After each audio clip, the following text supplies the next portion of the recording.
तपाईहरुले देखिसक्नुभयो होला मैले के लगाइरहेको छु भनेर चाल पनि पाउनु भयो होला है।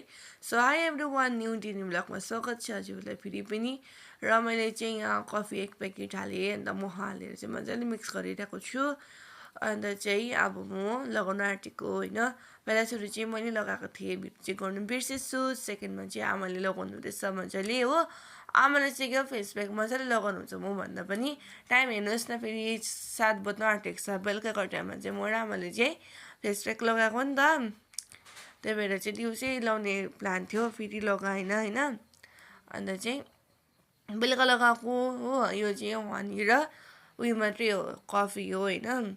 हामीले चाहिँ फर्स्ट यो लगाएको नि त फर्स्ट टाइमै। अन्त हेर्नुहोस् न, म चाहिँ लगाएर पनि बसिरहेको छु हो।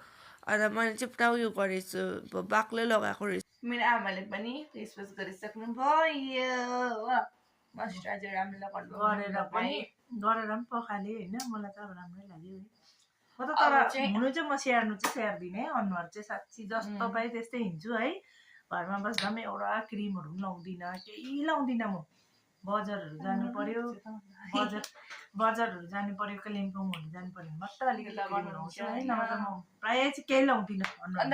आजको भिडियो चाहिँ यति नै छ। मेरो छोरीले चाहिँ नि पुरा कराउँछ मलाई, आमा यस्तो लाउनु नि उस्तो लाउनु नि, तपाईँहरूको एज भयो होइन, तपाईँहरूको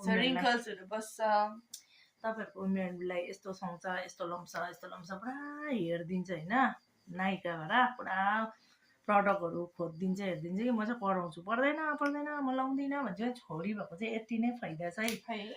छोरी छ भने चाहिँ नि आफूले केही टाउकै दुखाउनु पर्दैन रहेछ। सबै हेरिदिन्छ, खोजिदिन्छ, यसले सुहाउँछ यसले सुहाउँदैन, यो लाउनुपर्छ त्यो लाउनुपर्छ, यसले नै गरिदिन्छ कि। तर म चाहिँ इन्ट्रेस्टै दिँदिनँ नि त साथीहरू, त्यही हो। सो गाइस, आजको भिडियो चाहिँ यति नै छ हो।